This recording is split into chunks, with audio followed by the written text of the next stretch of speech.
on, my friend. Episode 42 of Film Banter. Episode 42. 42. That's right. That's right. That's both of our IQs combined. Sadly. And here we are, ladies and gentlemen, here at Big Chat, wasting away on the thin ice of a slow decay. But we are here for you, to stand behind you, to tell you something we know nothing about. And yes, it is in fact July 18th, I can't believe how 2017. How fast the month is going by. I know, the month is flying. I'm telling you, before we know it, it's going to be It's gonna be winter again, dude. It's like, first it starts out and it's like, spring. Then it goes into the summer. Then it goes into fall. And then then it's winter again. Winter is coming. I know. Well, winter is here. It if is you here. watch GOT or Game of Thrones this I was past very happy Sunday to see night. the show back. I was too. I thought it was a dreary, miserable show. It did nothing for me. Everybody said, "Oh, it's so cool, it's so good." It was a it good wasn't that opener. good. It set No, this. it wasn't. It There was planted nothing the seeds exciting. for the rest of the season. Yeah, I'll plant a few seeds in you Emilia do that every Clarke. night. But You plant them on your I'll carpet. tell you something though. The show just was so lackluster. It was so low key. I like the opening scene. And everybody gets poisoned. That was kind of fun. But otherwise, the show was just a dreary mess. Right. Didn't have anything for me. But You're entitled that's to your quite opinion, all my right. friend. It is my opinion, and like assholes, we all have one, and most of them stink. So let us begin the begin. Mine doesn't. And you think? I keep my areas very clean. Have you try to. checked it recently though? I showered before I came over here. All right. Did Yeah, you? yeah. Oh, how exciting Here's is what that? I like to do. I like to take care of business, and then I shower. Business doesn't occur after a shower, so therefore the region is always. Now wait a minute. You spick say take and care of business, so span. you like to take a dump? I do that in the morning. My Oh, friend. do you? Okay. Yeah. Do you do the old shave, shit, and shower in I that? try to. No, usually it's the triple the shit, then the shave, then the shower. Oh, there you go. Very good. Well, that's I probably know very people good. were dying to find these things out. I know about it's us. kind of disgusting. So I know. if you don't really Well, want, we're halfway there with the fart jokes. you don't we might really as well. want to. You don't really want to hear all this. Then I suppose you We'll don't pass really on have to. defecation banter Okay. and move right on to All right. film. The first film. Well, let's quick tell our audience a little bit of what they can expect. So this Well, evening, first, I'd like to introduce my beloved co-host, Mr. Chris Picard, you're all too kind, too kind. and then he would like to introduce me. This is Darrell K. Smith. Thank you. Thanks. Hi, everybody. Good to be here. It's good to Good be to here. be back. It is, It's good to yes. be back. It's good to be front. It's good Now to that be- we've gotten that over with, it's good to be side. so tonight we're going to do something a little different. We're going to start with a couple new films, and then we're going to cover a bunch of classics, because I think that that's something that's been lacking. We're going to be covering older films from the 70s and back, and it's not just going to be part of the flashback where we usually cover maybe 2 films at the end of the show. We're going to cover quite a few classics tonight, so it's going to be nice. It's going to be a theme show a little bit. We'll always cover new films in the beginning or There is a whatever. reason, however, why we're doing this. And that is do tell. because there is a reason. And the reason, to some extent, is the fact that we do a lot of obscure movies. On Current this particular, obscure films, Current obscure yeah. films. And, we kind of feel that a lot of you, they pass before your brain, or your eyes, your ears, as we're sitting here talking about them week after week. But, at the same time, I have a feeling that it might be good to go back into the archives. Let's face it, the new Agreed. movies that come out are not always as great as some of the movies No. we have in our historical world of film and cinema / That is true. the justification of movie watching as we have been for our whole lives. I can speak for myself, and I can speak for Mr. Chris Picard right here, ladies and gentlemen. Here he is. There he is. Here's the man. I can get used to this. Okay, there you go. But anyway, so that's what we're going to do. But we're going to cover, like we said, a couple new films. So Yeah, definitely. We just want to do some old stuff too, and also It'll it be gives fun. you an insight into us, what our feelings are about some of these, what films we consider classics, Exactly. which films we consider not to be so great or whatever. But I think most of the films on this show are films that we like. Yeah, I mean, I would rather talk about good films than bad. I'm not really interested in being one of those programs or one of those people that just likes to, make fun of people that are, in Hollywood. I don't want to just talk about a bad film and point out the bad things about films in general. That's not what I like to do. Yes. Don't do that. So we're going I'm to open always- tonight's show. We did decide that Well, let me this finish is my thought. not the precise. Okay, go ahead. I just want to say that I'd always rather talk about a good film. I'd rather go Yeah, into a okay. film, and this is something that... This is camel urine, by the way. enjoy it. I'm glad that you purchased that at a premium. It's very tasteless, but Very supposedly bitter, it's right? good for your bronchial. It is good for essence. your throat, yes. Yes, there you go. And so anyway, like Ebert has said many times, you go into a film with the desire to like the film, to love the film, and that's how we like to approach things. I don't want to sit here and just pick apart the bad qualities of the film. If I have to, if there's a film that really rubbed me the wrong way, okay, I'll mention some things about it. But I'm still going to try to pick out the good things, even about a bad film, that I can say, you know what, I liked this aspect of it. And that's it. I just wanted to add that. So why don't we move on? We're going to jump to, currently in theaters, The House. Unseen by me, but this man saw it. Yes, indeed. The House is a film that stars Will Ferrell. It does. And the beautiful, illustrious, and rather comically alluring, fresh from her Saturday Night Live appearance. I think she's been off the show now for probably about 4 years, but I always loved Amy Poehler. Well, she's been on Parks and Rec even longer. Miss So. Amy Bipolar. That is correct. Yeah. I love her. I think she's wonderful. She's very talented. Okay, this film got miserable, horrifying reviews. Let me begin with that. And now it's time to begin the begin. Now, you say that all the time. Is that actually a song? It's a great I song never by knew Cole that. Porter. Okay. Oh, yeah. Now I understand. Na na na time, begin the begin. This was a song probably from the early 30s. It was an absolute classic. It was covered, in fact, by Pete Townsend. Okay. Did this song on one of his solo albums. I believe it was his, he did a tribute album to Meher Baba, who Meher Baba was his guru.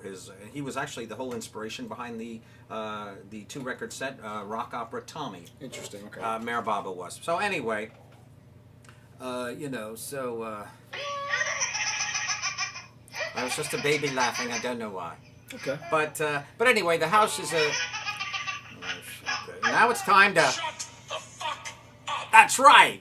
So, but anyway, The House is a kind of a cool film. You're cutting yourself off. Am I? Well, I've been circumcised at birth, Yes. so I might as well just stay cut off here in my In your my golden inevitable middle age of life.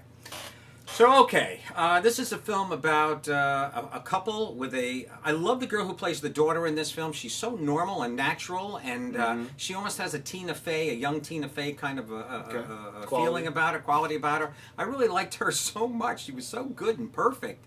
And they love and adore this girl. She gets a scholarship to go to college. And unfortunately it's taken away by the town. There's some devious things going on there. So they decide to run a casino out of their home.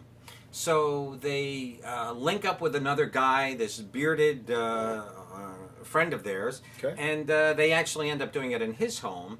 And they do this entire Las Vegas experience there in the house. That's cool. And it really is kind of a kick. I mean...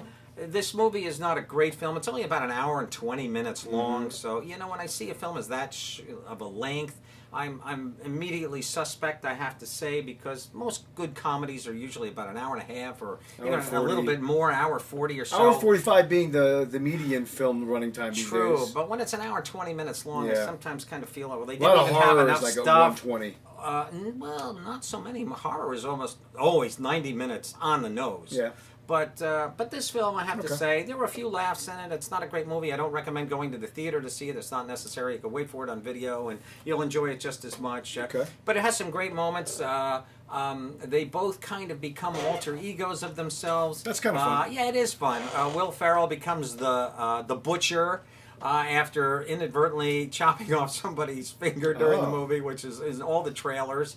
But it has a few laughs. I did enjoy it. I mean, I'm going to give it a marginal thumbs up, believe it or not, just because it made me laugh, and that's all a comedy is meant to do. It's only an hour and 20-minute investment of your time, so, you know, I say go for it. So it's a mild yes. It's a mild yes. It's not a great movie by any means, but it has some goofy moments. I don't even want to give them away. I don't want to even give you an example of the great moments because then I'll ruin the film for you. So just check it out. It is great. It's not great fun, but it's good enough. And, you know, would I go to the theater to see it? But no, but I'm not surprised that it made it into the theater because Will Ferrell and Amy... with the star power, it's going to go. Yeah, with the star power kind of made it. And their third wheel guy, I don't know his name. I believe he's a comedian. Yeah. He's bearded. He looks Iranian. He's got a full beard, face, mustache, etc. But he's terrific. I mean, the characters in this film are fun. Okay, great. So I'm going to give it a marginal thumbs up, and now let's go right gonna into do A Dog's Purpose. A Dog's Purpose. Which Now, is, this film arf, is arf. fresh on home video shelves and in your red box. Yeah. You know, and so I think from those that might have It's seen been the out for trailer. quite a while, actually. No, it literally just came out on video very recently, within the past month. About a month ago. But it was in theaters in January. Yes, it was. And it came and went in a whimper. Big you know, controversy about the film. which that a ended dog up was- being nonsense. Well, you cannot say that. No, I because- read all about it. The ASPCA released a statement, because I looked it up. Okay. The ASPCA released a statement saying that the footage that came out right when the film was released in theaters that allegedly showed a dog being mistreated in a body of water. Well, he was convinced to go into the body. That they Yeah. forced him to and do they said something that he was didn't want to edited do. in a misleading fashion, and there was no foul play, so to speak, Oh, found okay. by the ASPCA. Okay. But that was enough to cause them to cancel the premiere when it first came out, and I think it contributed to low box office. Oh, But okay. it turned out to be not true. It's unfortunate, because I have to say, I'm giving a yes to this film. This is a wonderful little movie. A movie that I normally would not be interested in seeing, I must tell you. I don't run to see family films usually. And I But- don't like animal films. I know. So I can't even watch them anymore. But here's the thing that got me interested. When I found out that it's not just about a dog and his owner and a little boy. This film is about reincarnation. It's about a dog's soul that transfers from life to life. But it has a significant life within all of these lives. And but it's from dog to dog to dog to dog. I'm sorry, yes. He stays as a dog. And he doesn't go into a frog or a No, but he cockroach changes or- breeds throughout the movie. Oh, okay. But there's one life in particular when he is, I guess, a yellow lab, and he befriends a young boy and becomes the boy's pet, and he's there for a long time. That becomes the main life that is almost what forms a permanent imprint in his soul. The crux of the film. And the love between him and the boy that grows up to be a teenager. Okay. And you know, this film is a heartwarming. I hate to use the term heartwarming because it's so cliched and it's such a marketing term, but it really is a joyful little movie. Really? We see him with this boy, and then another life we see him with. He's a canine for the police in one particular sequence with the actor. I believe his name is John Ortiz. You've seen him in a ton of movies. I have. He was most recently in Going in Style with Michael Caine. I haven't seen that He yet. was in that. Wait a minute. Sounds like one of my dogs has. Oh, he did. He's behind the TV. That's not good. Get rid of him. Oh my God. You okay? I don't know. Oh, he made it out. Oh, Oh, thank puppy, God. you're in dangerous wood. Oh, you know, you really should block that with I've something. never had to before, but They've gone he's- back there many times. He's freaking out here now. Yeah. He's freaking out. Your purpose is to cause trouble, buddy. Don't cause trouble. You got to cut that out. Yes. Okay, so back to the story. So anyway, we see him different storylines. And anyway, eventually we do see Dennis Quaid's in the film and a few other prominent actors. What's the matter with you? Hey, let's bring him up. Oh, come here, This you dog is getting in the way of my review. He's getting tortured. Oh, well, look, as long as honey. we're talking about a A dog's cameo purpose. by the puppy. Look, it's a puppy. Oh, what a puppy. nice. All He right, is so a sweet talk little about. guy. He's a sweet Go little ahead, guy. you can talk about your dog's I'm trying purpose to. now. Anyway, so I'm going to say this. This film has some moments that are very, very sad. What a puppy boy. And I'm not one to tear up usually during movies, not that I try not to. Yeah. But this film, I had some moments where I was tearing up. You know, it was very I'm touching. crying just thinking Because about I've had dogs. I've had 2 dogs in my life. it. Really? Yeah, when I was younger. We had a little mixed breed German Shepherd. What, did you shoot them or something? No. We had when I was in 7th grade, we got a puppy. He was a half German Shepherd breed from the North Shore Animal League, and unfortunately, we got him, and he was very sick, and Oh. he got a puppy carbovirus. A puppy what? It's called a puppy carbovirus. Exactly. Just like that. And he was having messes all over the house, and we had to Oh, give him heavens. back to the North Shore Animal League because they promised that he was not sick, and he was. We only had him for about a month. Oh, God. And then we had a chocolate lab for 2 years in 2003 and 4. And it was a lot of dog. My sister brought it home from the pet shop, Which sister? Christina. Oh, okay. And unfortunately, it was just too much dog too soon for the family. Too much dog? It was too much dog for our family at that point. It was a very rambunctious puppy. Ah. We were not known as wonderful trainers, and the dog ran the house. And at the time, my mother was What'd very you do? sick. You just put him in the No, microwave? We found her beautiful home. And Upstate. No, she went Yeah, down south, yeah. Oh, South okay. Jersey, and she Okay. lived a long life down there with this family. And unfortunately, she passed last So year. you heard. No, my sister kept in contact with the owners via email. Yeah. And listen to this: when the dog passed, they sent us her leash and a little paw print in this little thing with a picture of her. It was very nice. Oh, God. It was very nice, very sweet. Oh, that's very sweet. Anyway, I really enjoyed A Dog's Purpose. I can loved see it. I that. thought it was a very nice film. Okay.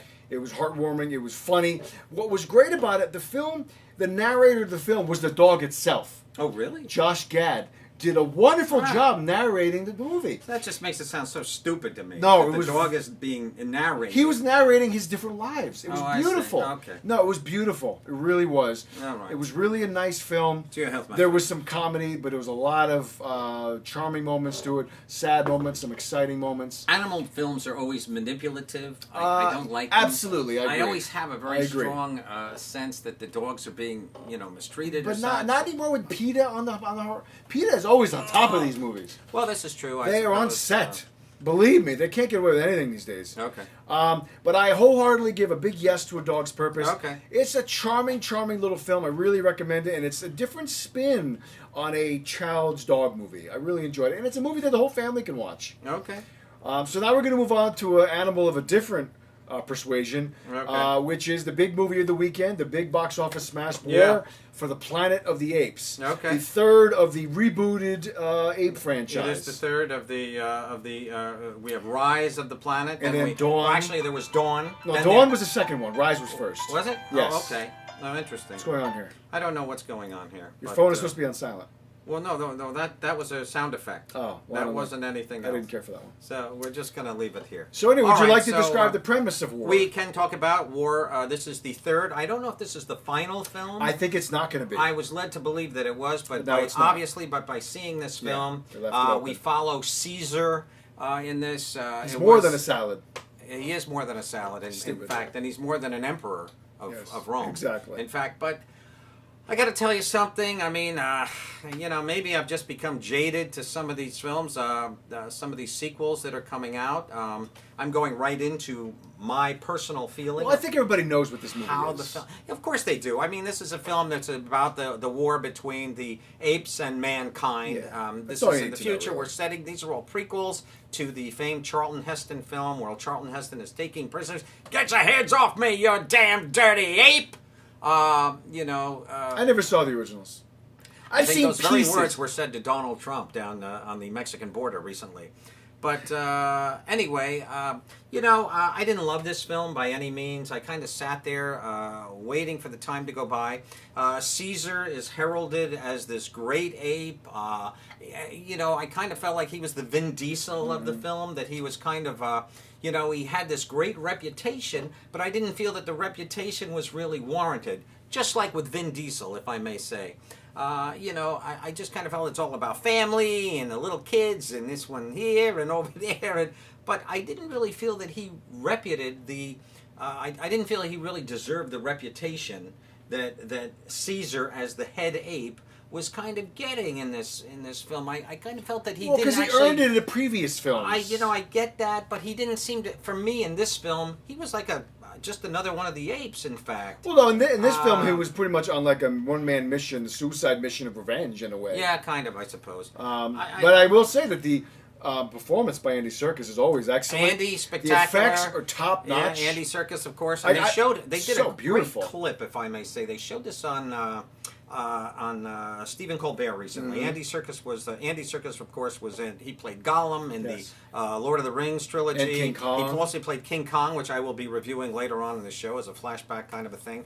But they showed him acting. They showed him with these little The dots and the cameras and the sticky the thing, yellow which jumpsuit, of course is whatever. all right. Green He's wearing jumpsuit. the green jumpsuit, and this is all trickery that's done, CGI effects, where the ape costume, if you will, it's not a costume, it's a CGI effect that is so vividly realistic. It's amazing. I will say it is. They even have the little hairs on the ears. I was little I cilia. know. I was amazed I by know. that. Once again, just like King Kong, Skull Island, and any ape I've ever seen in a film, nobody's got any balls. No ape. They never show the genitalia. They don't show any genitalia. I was thinking about that when I was watching It isn't this. right. These poor apes have been castrated for your entertainment values, so that you and your kids or whatever, your wife, doesn't have to sit there and watch a big hairy wang swinging through the woods. A dangling participle. You know, but it is part of life, ladies and gentlemen. Men have penises, women have vaginas.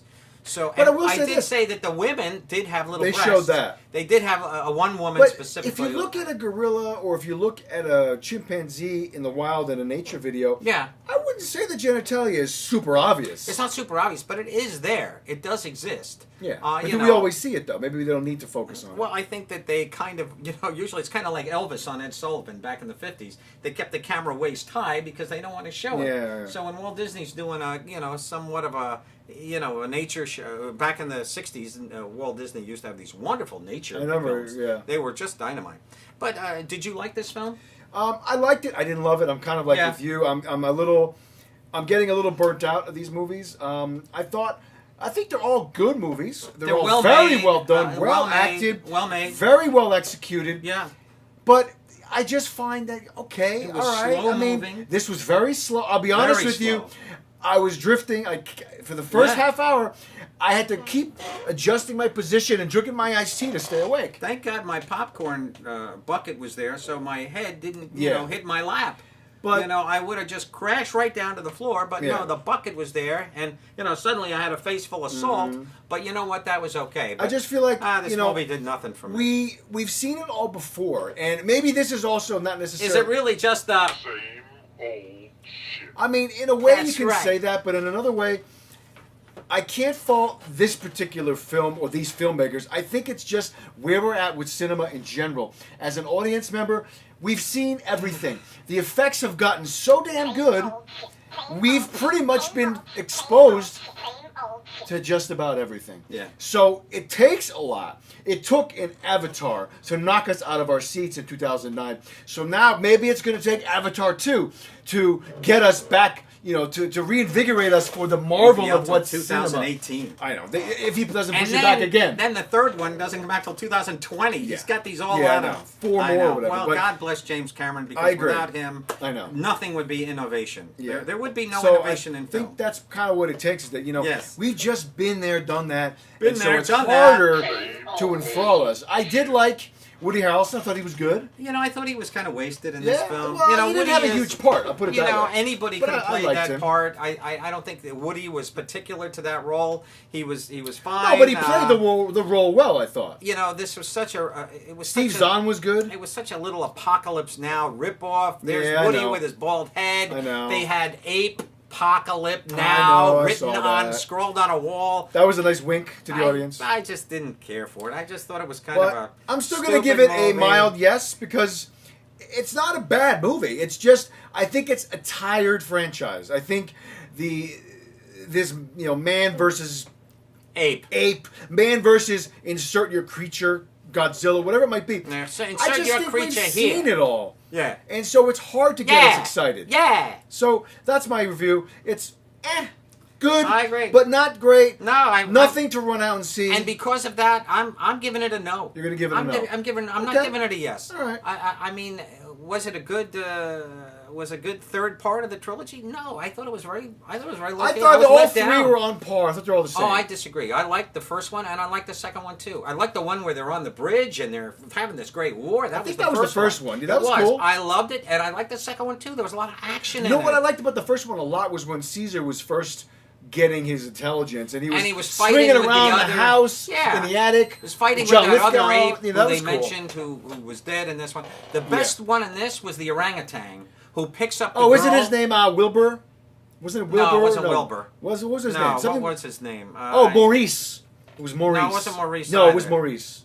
I'm about 95.6%. Oh, sure you're it right, was because I Maurice. kept thinking that it was Yeah. one of the Bee Gees. Yeah. Like Maurice. I will say this: I thought the little girl BG. absolutely unnecessary and added nothing to the film. I She was okay, but we didn't need that character. We didn't need it. agree. I Yeah. agree. But at the same time, I liked it because it gave. I think it gave a It little gave compassion. it gave a human to root for. Otherwise, you're not Kind of. rooting. I think that's why they Yeah. did it. Because otherwise, there's no Plus, humans to speak for. On Let's the good face side. it, Apes killed her father. So I was surprised she was so keen to join them. I know. I was thinking, Your dad she's just going to got get killed. revenge at the end of the Yeah. movie or something. She's going to whip out No. she's going to whip out something, and and kill everybody, blow everybody away. Yeah, But no, that she was, was I thought that was an odd narrative She was right a there. sweet little. Yeah. She was the Dakota Fanning age. She was a 10. spitting image of Dakota Fanning. She really I was gonna too. say. Yeah. You know, it's a nice little touch, but the movie overall just did nothing for me. I Yeah. sat there, couldn't wait for it to be. I'll be over. honest with you. I was I will looking say forward this. for an ending too. It says on the if you go to your Fandango or Movie Yeah. Line or whatever app, it says that this film is 2 hours and 20 minutes long. I clocked it. It was. It was not. Yeah, it was. It was an hour and 40 minutes. Not for me. I clocked it. Mine started at 11:50 a.m.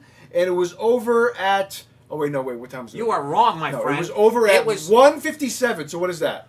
Oh no, that's 2 hours and 7 minutes. Okay, and then you here's add the deal. some credits. No, wait. It was only an hour and 40 minutes long. The credits were maybe about 13 minutes long, but there was 30 solid minutes of opening trailers. For me, there was only 20 minutes of trailers. Oh, I had 30 'Cause minutes of 11:30 trailers, to and I saw the same 11:50. theater you did, but okay. I clocked it. But this film was 1 hour, and now I'm saying the film itself, with credits, maybe an hour and 52 minutes. But it was no 2 hours and 20 minutes. But it was so- over 2 hours though. It Because- was not. No, because for me, I Oh, clocked you are it. It incorrect. went from 11:50 to. I remember I looked. It was 1:57 when I was walking out, and the credits had just started rolling. Well, all right, but Yeah, I so kept that's a thinking little maybe over they 2 chopped hours. some of it off, or I don't know what. Doesn't matter. Doesn't matter. Either I way, saw the what I movie saw, they it could have did chopped nothing. off 20 minutes. They could indeed. The opening was almost dialogue free in a way. It was very slow. Yeah, very slow. Yeah. I don't know. It's done. It's over. But the director, Matt Reeves, is going on now. He's doing the Batman. Oh, He's is he? taking over for Affleck, and he's rewriting the entire script. Oh, no kidding. Yeah. He's taking over for Affleck. Because Affleck was originally going to direct it, then he Direct this decided one? not to. Oh, okay. So now he stepped in as director. Oh, I see. And then now he's rewriting Affleck's script. Oh, interesting. I'm interested in that film, I'll tell you that Yeah, much. it might but be good. hopefully it'll be good. Yeah. Anyway, we're digressing. Let's move We are on, going to move on to our I'm first gonna, of the old films. We're going to do something from 1971. I'm doing the original, The Beguiled, Yes. which is with Clint Eastwood, directed by Don Siegel, who did a lot of the Dirty Harry films. Mm-hmm. Also, I reviewed the old one, the new not the reboot, You but did the new adaptation the new of that Sofia novel. Coppola yeah, film. a You few weeks did. ago. Just 2 weeks ago today. You did. Now, Actually, you did not see the new one, right? I did not see the new Okay. one, the Sofia Coppola with Colin Farrell. Colin Farrell and I Nicole did Kidman. see the Clint Eastwood one, and I liked it very, very much. Okay. I have to say, there's also an actress in this movie who I always loved. Her name is Elizabeth Hartman, Mm-hmm. and she got very great notoriety in 1966, 67 era. I believe she may have won Best Supporting Actress for a movie called Shelley Winters won for the film. But Elizabeth Hartman played a blind girl, and she just has a waif-like quality to her. She's very, almost has a blank, kind of a surreal. She's, looks like she gets no sun at all. But she's a wonderful actress, and this is a film about Chris talked about it 2 weeks ago. It's about a wounded Yankee soldier who shows up there down south. He shows up at a girls' academy. It's During the Civil War, we must During the say. Civil War, the war is going on, and he shows up wounded. He's taken, and one of the girls finds him, brings him in, and the incredible, just her name escapes me.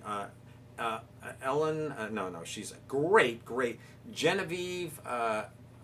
You'll have to look her up. I'll look it up for you. She's You continue she's a speaking. great stage actress who plays the kind of the head lady. But all these women very slowly, eventually get attracted to Clint Eastwood, and I gotta say, Clint is a great looking guy. I mean, this is the prime of his absolute physical height of his person. Oh, Geraldine Page. Geraldine Page, oh my God, is Oh, she yeah, electric? she's- Now, she's a stage actress. Yeah.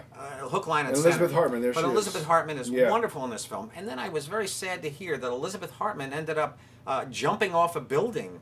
Literally within the next 10 years or so, she ended her life. Oh my goodness, that's tragic. And it was just so horrible to read about that. Terrible. And she's just a strange little, she just has a very, I think the reason she played such surreal characters and so forth was that she just had this very kind of a very warm and yet a very vulnerable essence to her her soul that comes across on screen. And it's a great actor who can portray that, but when it is exactly who you are as a person, which I think it may be the case in Elizabeth Hartman's case. Yeah. But I was very sad to see that she did end her life. But anyway, I love this film. It was really good. Don Siegel and Clint Eastwood fought for the original ending of the film, which is we'll talk about that after. Yeah, I'd like to see the behind the original, yeah. scenes. we'll talk about what your ending was and Okay. what my ending was, because I am kind of curious. But Well, do you think you're going to see the new one? I wouldn't want to ruin it. I for will you. see it eventually when it comes out. So why don't we discuss it after you see it? When it's available. Well, no, I just want to know Yeah. the ending. I Okay. mean, it's the same. It's the same crux of a story. All right. I mean, it has nothing to do with my opinion or your opinion of No, I either know. film. But they might have. The new version might have. Might have They might have done a meandered different from the ending. original story. Absolutely Yeah. true. That's what I would like to know from Okay, you. So we'll I'll discuss. ask you later. But That's fine. I did enjoy this. It was beautifully shot. Clint is good. He plays a good guy. He then becomes a bit of a not a good guy. Mm-hmm. All the girls are trying to seduce him. There's some great little seduction scenes. Yeah. There's a lot of sexual tension going on, Mm-hmm. obviously, and there's some little dream sequences. I really enjoyed this film a lot. It was very good, and it was just beautifully shot. As I say, the color was magnificent, and I really enjoyed it. Cool. I did. It's So it's not a yes, huh? Yeah, it's a definite yes, absolutely. Great. Well, I'm going to move on. All right. Our fifth film tonight, my first entry into the classics tonight, Yes. is Judgment at Nuremberg. I believe it was 1961. It was indeed. It was a film that had many Academy Award nominations. It won Well, it had one at Best Actor. Best Actor for Maximilian Schell. Yes, he won. He played the judge. I He believe. he played the German lawyer defending. Yeah. Oh, interesting. Yeah. So real quick, so the storyline, Okay. very briefly, this is about the famous Nuremberg trials that took place right after the end of World War II, where a lot of different Nazi criminals were put put on on trial. for- Those that either were captured or whatever. Or I don't know if any turned themselves in, but Yep. a lot of the big names among the hierarchy of the Nazis were either killed or fled. So this is kind of like pecking what's left, and they're being tried. So this film focuses on the trial of four pretty substantial judges in Germany, in Berlin and Nuremberg. And so the film takes place in Nuremberg, and I believe 1948. And so the Americans are holding these tribunals over in Nuremberg. And they bring over an American judge, played by Spencer Tracy, to proceed over this trial. They have the wonderful Richard Widmark, who plays the colonel, who's I don't know if he's also a lawyer. I guess he's a lawyer as well because he's prosecuting this case. I don't know. He's the one that's in charge of the case against these Nazis. As we mentioned before, Maximilian Schell plays their defense attorney. And then other prominent actors in the film are Burt Lancaster, who plays a German, a very prominent German. Really? Yeah, he plays a very prominent German judge. I've never seen this. Yeah. film. Oh, I have you're to- missing I have out. to- I will watch It's it. a 3-hour film. I know. I have the film Directed too. by Stanley Kramer. Yeah. Okay. And also in the film is Marlene Dietrich. Who also directed 12 Angry Men. He did, and he directed Guess Who's Coming to Dinner, among other films. Oh, there you go. Yeah. Another film you'll be Reviewing later on. I'm going to, tonight. yes. So, also in the film is, like I said, Marlene Dietrich. Oh, okay. We also have Judy Garland. Oh, right. Yeah, and we have Montgomery Clift. Monkey and, Clift. Yes, and a very young, and I guess you can say very handsome. Oscar Isaac. No, Oscar Isaac. No, William Shatner.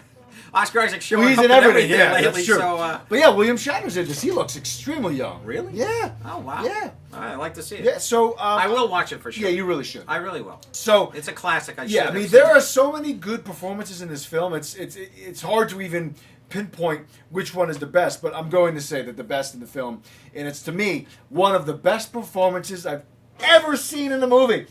Maximilian Schell is that good? absolutely fantastic. Wow. Amazing. He Wow. commands the screen, and he apparently played this role in a TV movie that came out before this, and then they remade it for the Oh, big okay. screen. Interesting. I mean, Spencer Tracy's phenomenal in this film. Yeah. He has an 11-minute monologue at the end of the movie. Wow. That he did in one take. We have Richard Is it Widmark. obviously a one-take shot? Well, I know you can tell, but there's a lot. The reason There's they did cuts? it. There are, but you know it's one take because I read the trivia. Oh, And Stanley okay. Kramer wanted it to be one take. Oh, okay. Yeah. Interesting. Because he knew he'd get such a good performance, as opposed to starting and stopping. Okay. Montgomery Clift plays as a witness on the stand at one point, and then we have Is he a Richard. Jewish man or a German man? No, he's a German. Okay. He's a German. And then we have Richard. do we do proper German accents in this film? Very often. You you know- from my not necessarily super trained ear, I thought everybody did a good job. Okay. Somebody who's a dialect coach might be able to pick apart some of the. I was surprised to see Burt Lancaster playing a German. I don't know Yeah. I didn't know he did any kind of accent Did work he in do an films. accent, though? Yeah, German. He did All a right, good. good. He convinced me. Unlike Tom Cruise in Valkyrie, Who didn't even bother. didn't even waste I his would time. say that must have been Bryan Singer's decision. don't Yeah, know. I think so too. But anyway, but that took me out of that movie, by the way. In a He sense, could have at least done a British accent. For crying Yeah, out well, loud. look at Kevin Costner in Robin Hood. He Prince of dropped it Thieves. halfway through the He film. didn't even Yeah, bother. I know. mean, he didn't even bother to do an English accent. No, he didn't. So anyway, back to this film real quick. Okay. And then we have Richard Widmark, who I said was playing this colonel prosecuting the case. He was very good. And in this film, well, not just in the film, but in appearance, he really reminds me of Ed Harris. Yeah, There's some definitely. resemblance there, even tone Absolutely of true. voice. Absolutely Yeah, true. really great. I believe So honestly, this film is fantastic. It's a courtroom drama. It's a little slow at times, but it kept my interest for pretty much the entire film. Tremendously acted. It's so well done. It's an Okay. important film. And I must warn you, there is a sequence in the middle of the film, which is part of the prosecution's case, that they have a few moments where they have a slideshow of pictures and imagery and video of the concentration camps that is extremely graphic. So some people might be a little turned off by that if you're squeamish. Some visuals that I've never seen before. Very powerful stuff. Well, I it's did a very tell you important film. about. I have it at home. That documentary. Night Yeah, I've been in meaning to Fog. watch it. Yeah, Night you in should Fog. really, yeah, I'm going to check watch that out. But this is a very, very, very excellent film. Very well done. There are some camera movements that I felt took me out of the film a little bit. Stanley Kramer does some really fast zoom ins to the characters, which were effective. But I felt took me out a little. Maybe they were just ahead of their time. Okay. I thought it was a little too much. But overall, a big, big, big yes for this film. It's a really good film. Very well Interesting. acted. Everybody's excellent. I highly recommend it. All right. I'm very glad to hear. Yeah, I think and you'll it like brings it. me great joy to hear you actually going back Oh, and I love classics. watching a film that is truly a classic and enjoying it as much I mean, as you do. I love watching classic films. Yeah, That's why I wanted to bring a theme to tonight's show. I think we should do a classic episode every couple months. Where We'll watch a bunch of classics. And Without a doubt. It's important. Without a doubt. Well, the next film I'm going to do is Anatomy of a Murder. I actually have a little show and tell. I have nice. I have the box right here, so if you can see that. Very There nice. it is. It's directed by Otto Preminger. It Otto stars, Preminger, the great Otto Preminger. Jeremy Storr, and Yes, he was. Arthur O'Connell is in it. Lee Remick is just absolutely gorgeous. We have a very young Ben Gazzara, if you all remember Ben Gazzara, huh? Well, he used to be in a lot, lot of of John Cassavetes Cassavetes films. Plus, he was in a great show back in the 60s called Run for Your Life. And it was about a guy who only had like 9 months to live, but the show happened to go on for about 4 years. So, I mean, it kind of became a running joke amidst critics of the show. I got to tell you He was something. also the villain in Roadhouse for somebody that might have only seen that film. Ben Gazzara was? Yeah. He was the Was bad he? guy in Roadhouse. Yeah. You're kidding He me. was. In Roadhouse with Patrick Swayze? Yes, he was the villain. Holy shit. Yeah. Okay. Yeah. Well, he kind of had that mafia look When to I was him a kid, and so that was the forth. first time I saw him when I saw Roadhouse. Okay. Because I wasn't exposed to anything else. You know, I'm going to point out very interesting here. Our views are kind of strange, but usually we have on the thumbs up side, we always have something there. But it's People nothing. are away on I have vacation. something that I have a feeling that maybe we're not quite in sync here with the old big chat world, but that's quite No, all we right. are, because look, the timer keeps going, 37. No, I see that, but yeah, I'm telling you, after our something streaming is platform, rotten Big here. Chat took a break to revamp the website, Everything is everybody kind of left. I know. And I think I they've just know. lost interest. I don't know. They just Whatever. don't care anymore. So anyway, there you go. I'd like to give him a quick punch in the Yeah, mouth. that was good. But we can't do that, so I'm just going to have to... Didn't work. oh, well. I'd just like to fart in their face if I Got a could. double whammy. But okay, so, all right, next we're moving along to Anatomy of a Murder, a Yes. 1959 film. I'll tell you something. My father had always said to me, because I was, as a young man, when I was 13, 14, 15 years old, my parents were always fighting, so I would go down into our lower depths of, we had a TV room. I would go down there at 2 o'clock in the morning and watch The Life of Emile Zola. I would watch The Good Earth. I would watch, if there was a Best Picture, Best Actor, Best Actress involved in that film, I would scout that TV guide. I would go through it and I would watch those films. I didn't care how late I had to stay up, I would do it because I was truly just Great. addicted to watching these films. And I found great love in The Hunchback of Notre Dame from 1939 and The Incredible Shrinking Man and just some of my favorite films of all time. Well, my dad had always said to me, son, you should see Anatomy of a Murder. It's a classic. Well, I'll tell you something. I watched this film. I put it on. I really didn't intend to watch the whole film because very often I work out and when I'm watching a movie and I'll watch it. I'll watch 45 minutes one day and then I'll watch 45 minutes the next. Well, I put this movie on. It has such an overwhelming sense of humor to it and such a sense of real life. I was like a kid growing up again. That whole joy, that imminent, that nirvana of finding a movie that, wow, I had never seen before and just sent me into catechisms of spatial excellence in my head where I just went, oh my God, I can't believe I never saw this before. Yeah. It's so good. I just love it. That's Oh, what's God, great this about movie is discovering so a great. movie. Oh, You know, you're like, where's this I movie know. been in my life? It's just so wonderful. And I tell you something, I just love this movie from beginning to end. Jimmy Stewart is hilarious through the whole thing. You can really see where Oh, so this is a Matlock- comedy. No, it's not a comedy. Oh, it's this is not. a hardcore Okay, but it murder just has film. a lot of comedy. It's Okay. Ben Gazzara is he's in the army. He's a colonel in the army. His wife is raped. Oh. Played by the beautiful Lee Remick, who went on to just do spectacular work in a great little movie called Days of Wine and Roses that she made with Jack Lemmon. Jack Lemmon Yes. in the early 60s, 62, 63, I believe.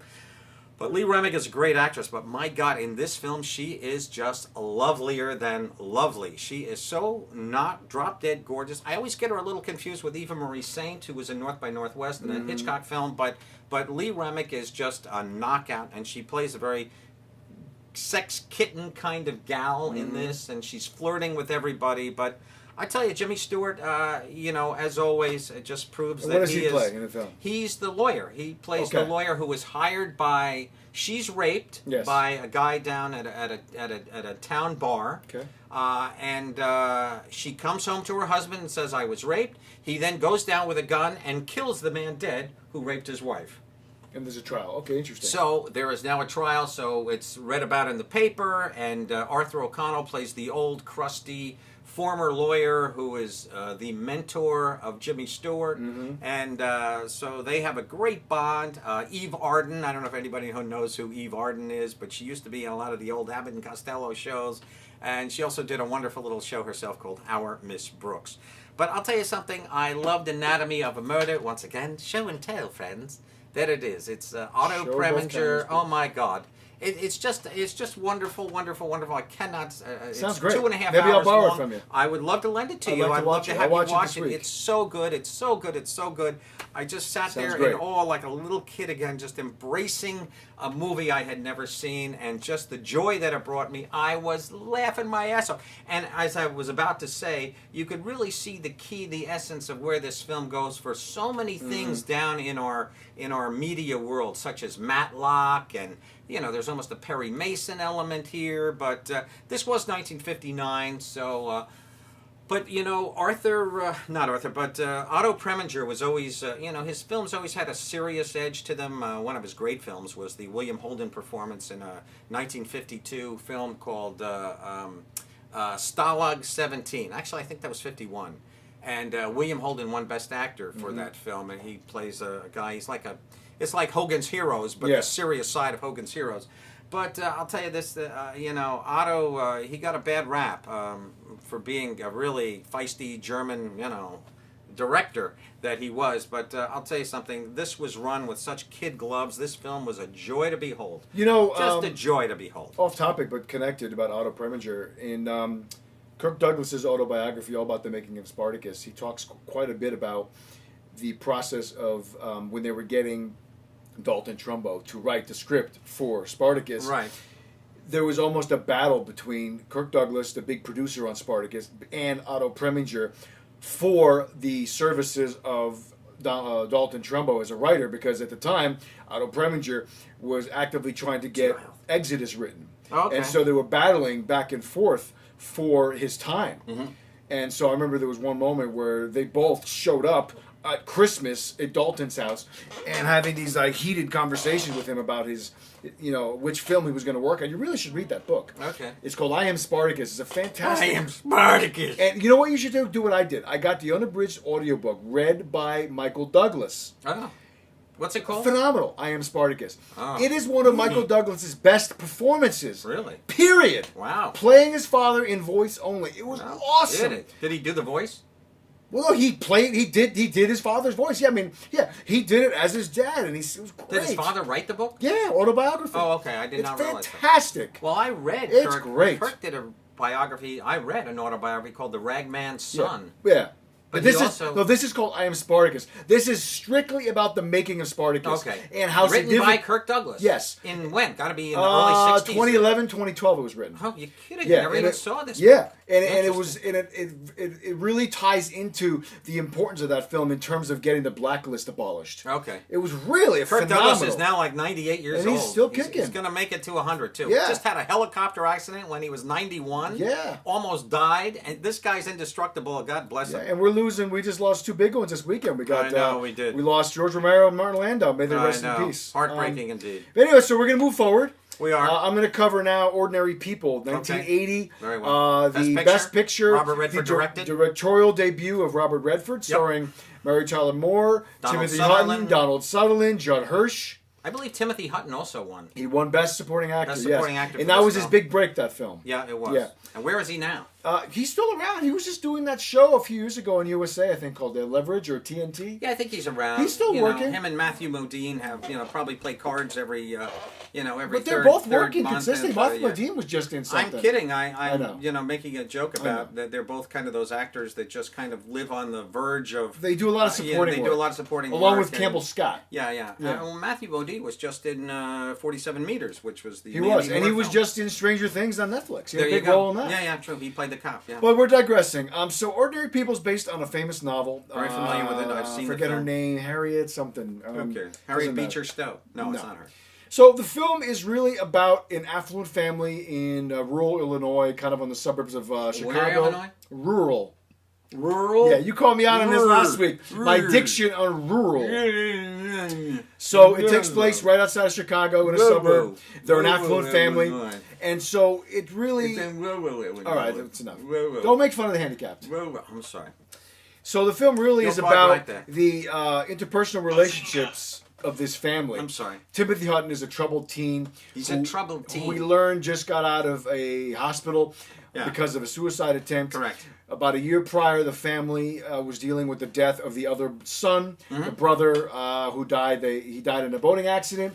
The two brothers were out on a boat. They got caught in a storm. One brother Right. died. Only Right. one came back. Yeah. Timothy Hutton came back. The parents are played by Sutherland and Mary Tyler Mary Moore. Tyler Moore. And this was a breakout role for Mary Tyler Moore. She played Yeah. against the grain on this. She really did. Instead of being America's sweetheart, she was Exactly. America's bitch Very in this cold film. in this movie. Yeah, she's America's bitch in And this you know, I film. read a lot of trivia about this movie after I saw it, and apparently she said that this character was more in tune with who she really was than almost anything she's ever played. Ooh. In terms of the way she always had her guard up, she was always Oh. reserved. Well, She was saying that she identified with this character quite a bit. okay. And Redford identified with the interpersonal relationships because it reminded him of his youth growing up. Okay. And so it's really about how this family doesn't really connect in Yeah, the wake they're of the very death. dysfunctional. Very This is a- dysfunctional. This is 3 Dr. Phil episodes Pretty much. in the waiting to. It's have not a this, film with a this big type plot. Of family. There's story, but there's not a big plot. It's about Performance film, character. yeah. It's a performance film. It is a performance about movie. these people. Yeah. Almost anybody can probably identify with these people because, as the film suggests, they're ordinary people who, even though they have these financial means, they're still struggling with the kind of stuff that everyday people struggle Absolutely with. true. And Well, it's a that's very the key, powerful yeah. character study. It's a very good film, and I it's know, heartbreaking it is. at times. It is indeed. The scenes between Judd Hirsch, who plays The psychiatrist. he plays the psychiatrist of Timothy Hutton. They're very powerful.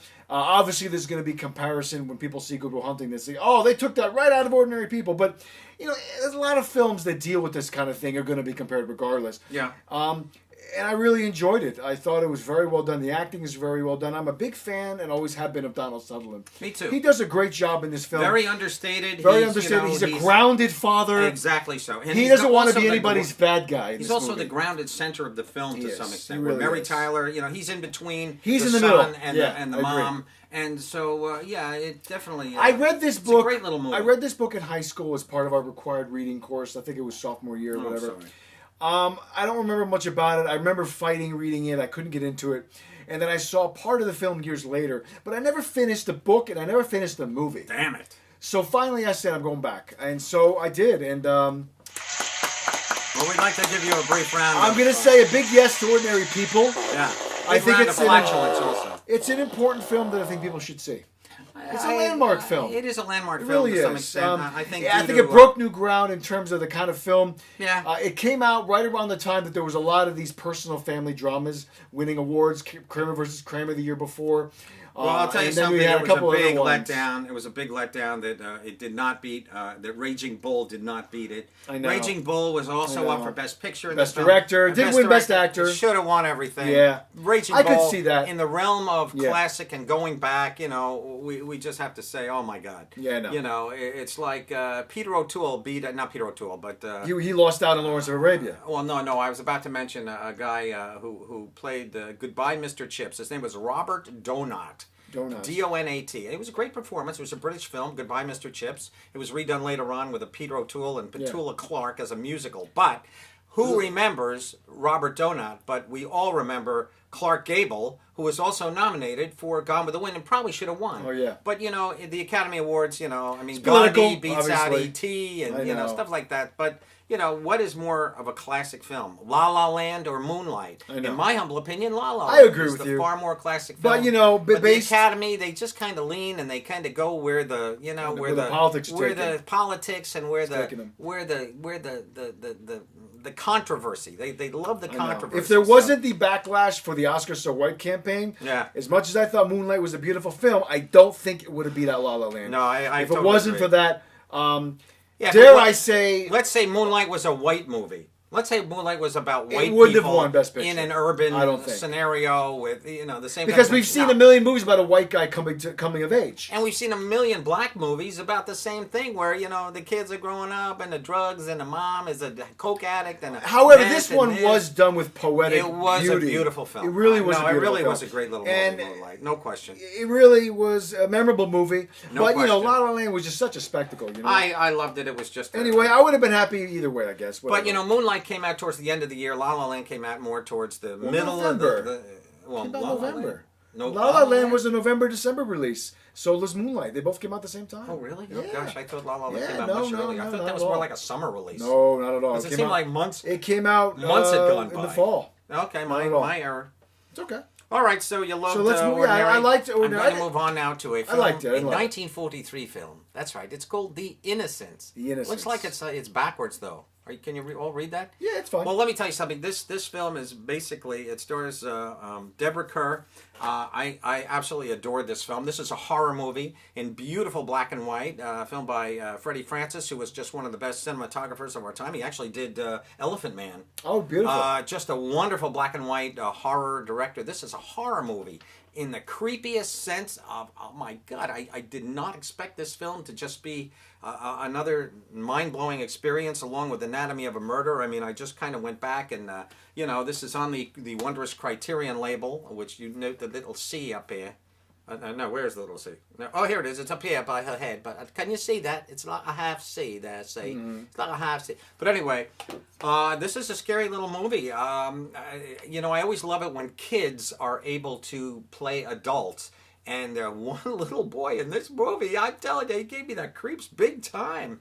This is about a governess who is hired by a horrible man who doesn't really want anything to do with his kids. They live on this big, giant estate, of course. and I'm sorry, what's a governess? I've heard that term before. A governess is like I'm not sure I know. she's like it's almost like a nanny.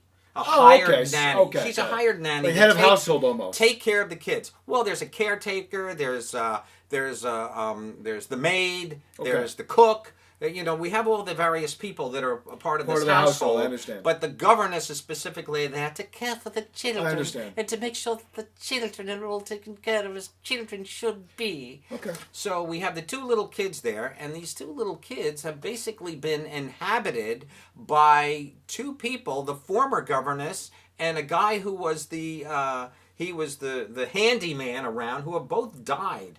So we really don't know this to be, but I mean, it's an incredible little piece of horror. I mean, where, you know, you'll just be moving along and things will go very fine, and then that face will appear in a reflection or a mirror of a ghost, and she begins to see ghosts, and there's a whole insanity element that begins to encircle our new governess, played by Deborah Kerr, who said, after making this film, and Deborah Kerr was just a great actress in her time. Check out From Here to Eternity, 1953. She and Burt Lancaster laying on the beach making out was one of the hottest scenes in cinema, basically. At that time, yeah. Yeah, and that was a great old Fred Zinnemann film, Best Picture, 1953. But I'll tell you, Deborah's wonderful. She felt in the end of her career that, and she died fairly young too. I think she was always in her 60s when she passed away. But she felt this was the best performance of her career, hands down. And I'll tell you something, and it was remade by Marlon Brando. I believe it was also called The Innocents, but I'm probably mistaken. But he played the character of the handyman being alive.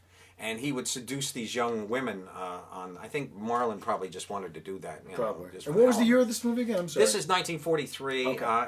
It's just a classic, though. Yeah. I mean, it really scared the living bejesus. Cool. I had chills running down my spine multiple times. I did not expect this to do that to me. And I'm a horror junkie. I'm a veteran of the greatest horror films of all time, and I've seen them. I watch Psycho probably every 4 months or so, just because I just love the film so much. The Exorcist I watch once a year. I that's a great love one. films that are just roller coaster rides for your nerves.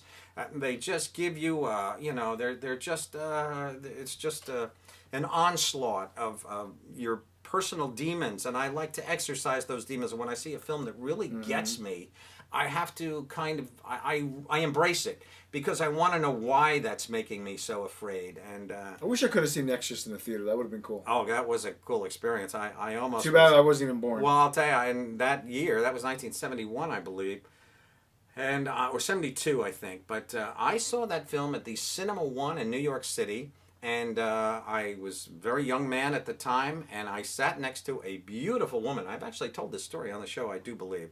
But this I remember woman this sat story. next to me and squeezed my hand. Yeah. And she was a knockout. She had a big white hat on. I can still see her in this white suit. She looked like a model. She was a really beautiful woman. And at the end of the film, she's holding my hand the whole time.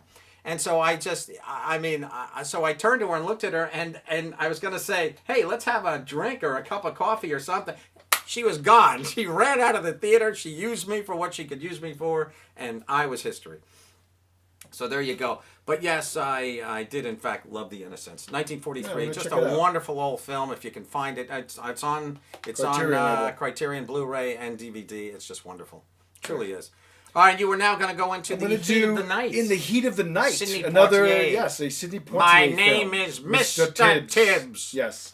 This is another classic. This was a Best Picture, 1967. It was a ladies and landmark film when it truly came out. was. Him and Rod Steiger Rod are the stars of the Steiger. film. Rod Rod Steiger Steiger. plays a small, I believe it's Louisiana town Yeah, sheriff. He's a gum chewing. He's got the Yeah. mirrored, kind of the mirrored sunglasses. Not the mirrored, but those those aviator He kind of chewed glasses. over 230 something packs of gum over the course of that movie while filming it. No yeah. shit. Yeah. I bet his teeth fell out I'm at the sure. end of the damn That thing. can get you bad TMJ. That sure can. So, the storyline is a murder in a small town. Bumbling cops are screwing it up. Who, just by chance, Sidney Poitier is a Philadelphia police officer detective who's on his way home from visiting his mother in, I guess, Tennessee. He's passing through the town. He gets picked up by a local deputy and brought to the station, who they think he might have been the one that did it, and he ends up running the whole investigation. And it's all about the tension between the small, racist town and then the detective And the blackness of the Mr. black- well, Poitier, yeah, and who he's- came in like a Barack Obama, basically. And told them how to Very do their job for the intelligent, most part. very, Yeah, very articulate. brilliant, articulate black man, Yeah. which they were not defy used to seeing. stereotype, and Absolutely. how the sheriff played of it, like I said, by Rod Steiger. Yeah. Almost Won Best Actor for the slowly. film. He did. He slowly comes around. Yeah. And this movie really defied the times in a way, in terms of Absolutely. the way it represented black authority Well, I mean, against we had, white authority. We had riots in Chicago. We're Yeah. all race based. The middle of the civil rights era. Absolutely, this was the civil rights. It's a very effective film. I really enjoyed it when I watched it. Yeah, me too. I never really was dying to see it because it looked kind of stale. A lot of those movies of that period have a stale appearance. The film looks dated. But I really was engrossed by it. The acting No, was it's a beautiful film. Norman top-notch Jewison, acting. best director for Yeah, this film. I like also. Norman Jewison made some great films. He did indeed. I really enjoyed it. And then it spawned a TV show, which I never really watched. Yeah. Carol O'Connor. Carol right? O'Connor and who was the Who black played guy? the black guy? I'm not sure.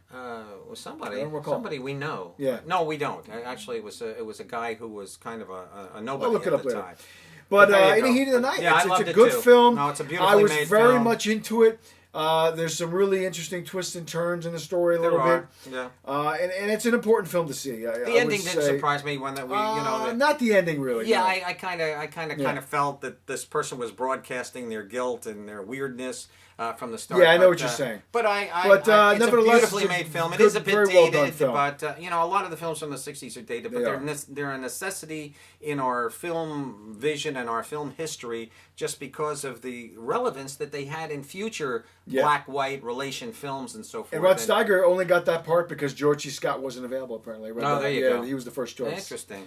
But anyway, check out I In didn't the Heat mention of the that, Night. but George C. Scott played the opposing lawyer in Anatomy of a Murder. Oh, okay, cool. A very young George C. Scott, Great. and my God, was he brilliant in this Great. film. He really was fantastic.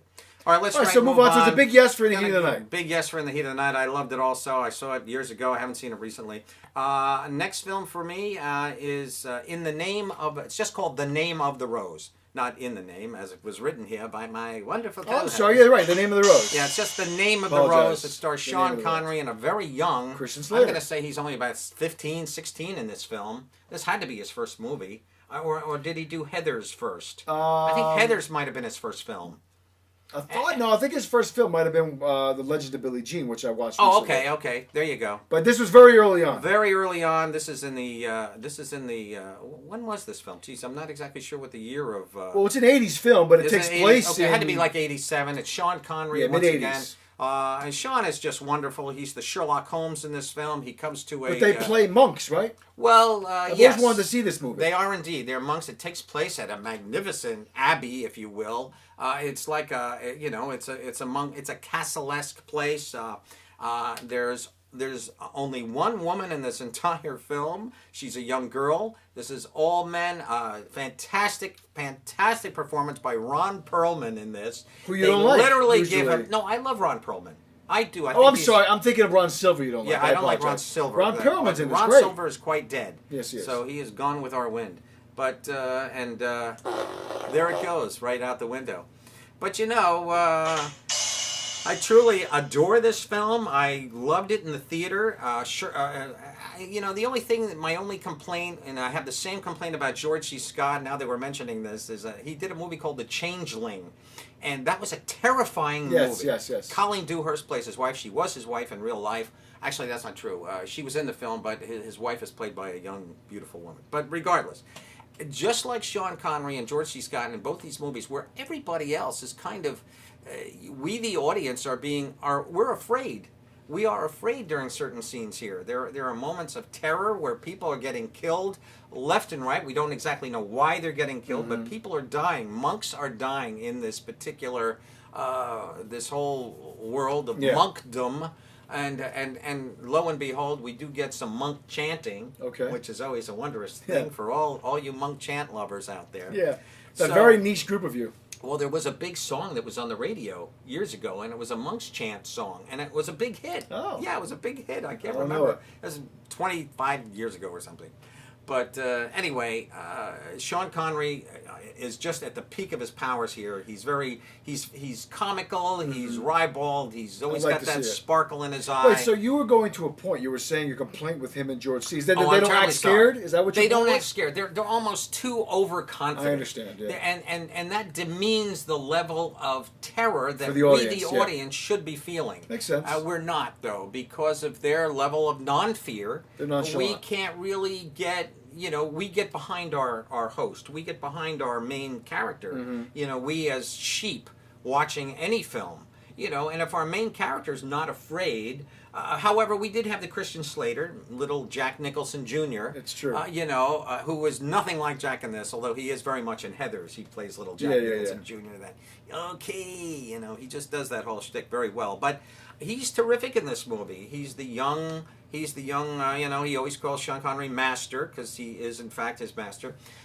He's in fact narrating the film as an old man. Christian Slater. He begins the begin, and now I will begin the begin once again. But I tell you, Christian Slater, he's an old man narrating the film. He's telling the story of how he and his master Sean Connery just go into this world and try and he's there specifically to find out who's murdering these monks. Okay. So it's just a.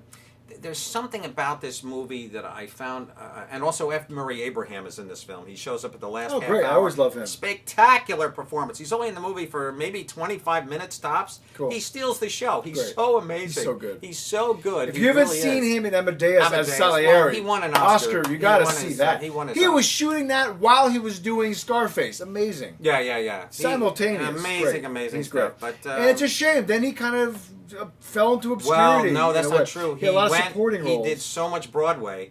Oh, that's what he was doing? I cannot even tell you how many times I would be in the city going to a Broadway show.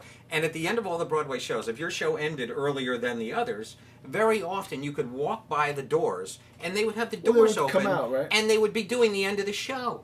No, the show wouldn't even be over yet. Oh, wow. You could actually watch the end of the show or Interesting. while they were taking their bows or whatever. Oh, yeah. And there was one particular show I'll never forget. There was F. Murray Abraham up in this stupid costume. Everybody was in these ridiculous costumes. I walked by the theater and there's F. Murray up there. And but anyway, great acting.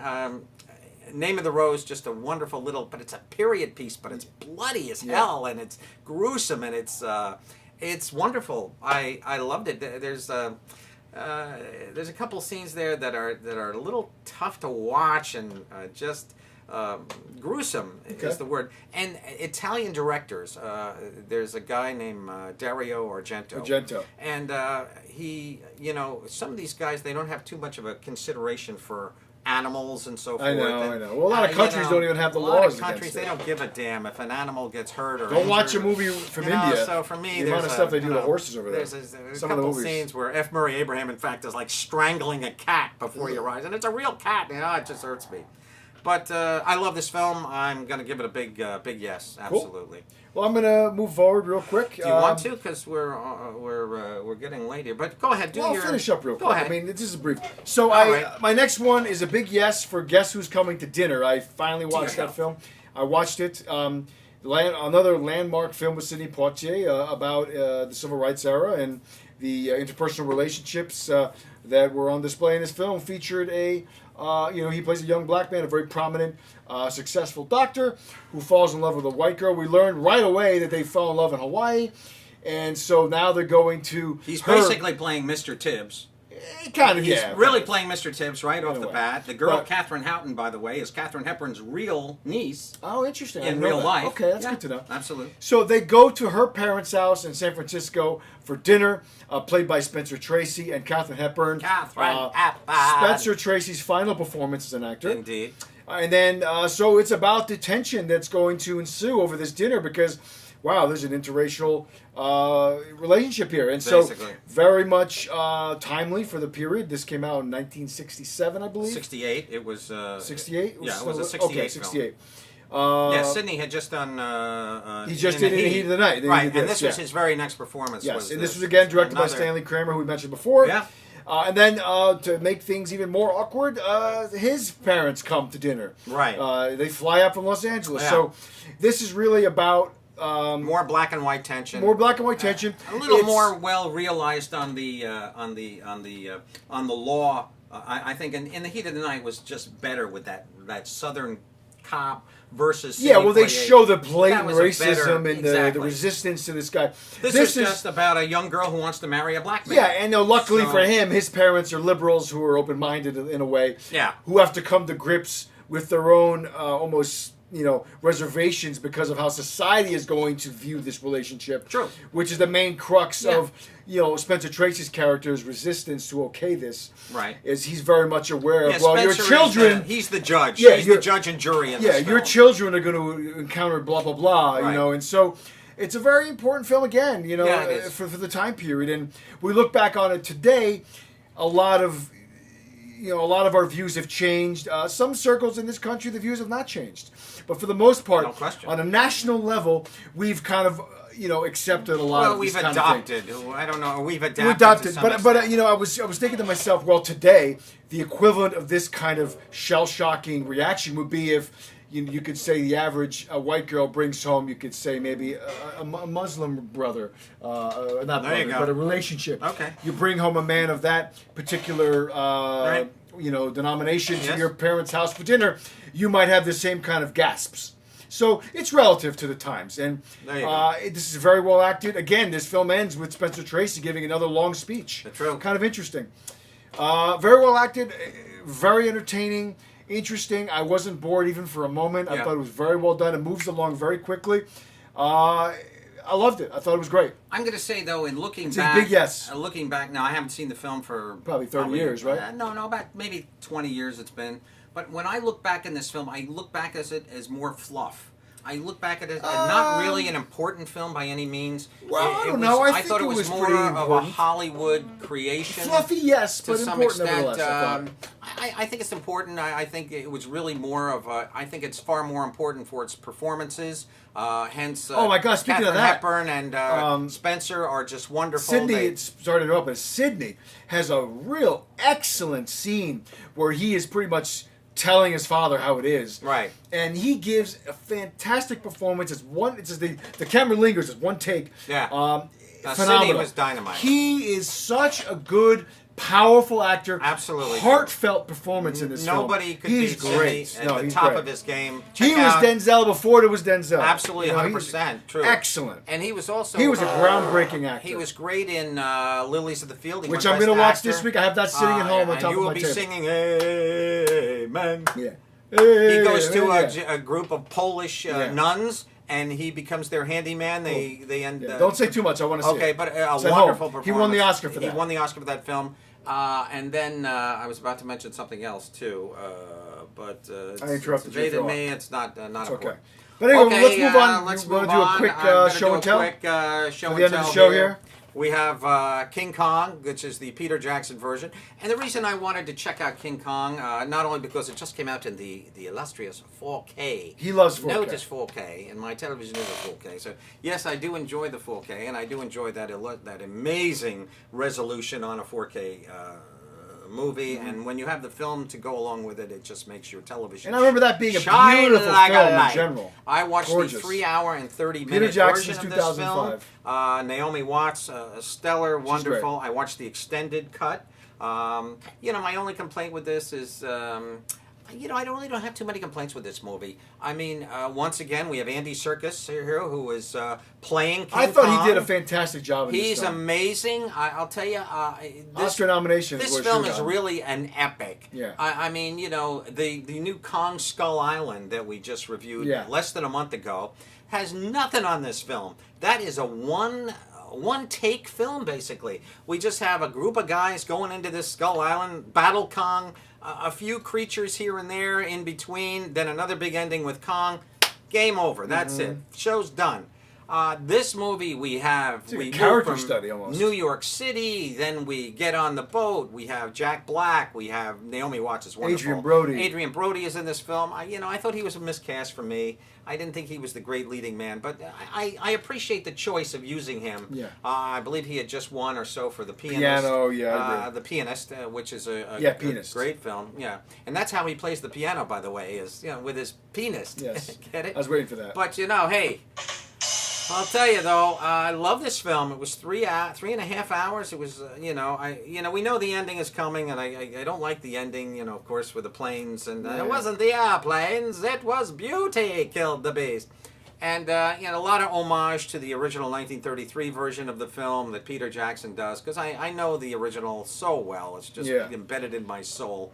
But this is a great movie, and I kind of wanted to go back to the Apes because, we just did Saw Planet, War yeah. from the Planet of the Apes, and, I just kind of wanted to see a good ape. And well done, and I love the relationship that With Naomi Watts Naomi Watts. establishes. It's more of a love. Remember that scene where It's she's a- like trying to entertain him? Well, that I fun. hated. I I thought that was a hated nice that. touch, though. No, my favorite scene, believe it or not, was when she decides now that the T-Rexes are coming for her and for Yeah. him, and she's thinking, well, he's behind me, and here comes the T-Rex for me, and then she just decides to put her back to Kong, and she now accepts him as her buddy, as her savior. And he never has hurt her. He's always done his best. There's a whole scene where he's fighting like 3 T-Rexes at a Yeah. time. He's holding her in his hand every time he'll drop her. He catches her with his foot. It's amazing. There's all kinds of amazing bugs in here. Oh, yeah. Oh, there's some really great stuff. It's really a Peter Jackson movie. It with is. incredible special effects, incredible creatures left and right. Ladies and gentlemen, that's our show. It's always been a pleasure. See you It's next an honor, week it's a for privilege. Valerian and and we'll see you. Dunkirk. And Dunkirk, the new Christopher Nolan film that Yes, opens can't up wait for this this Friday. Yeah. It's been a pleasure. We'll see you next If week. you have any questions for us, please raise your hand now. Or email us at filmbanter@gmail.com. Okay, you, Tommy, I see you. Like raising us your on hand. Facebook. What's your question? Like us and follow us on YouTube. Thank okay, you. goodbye. Ciao.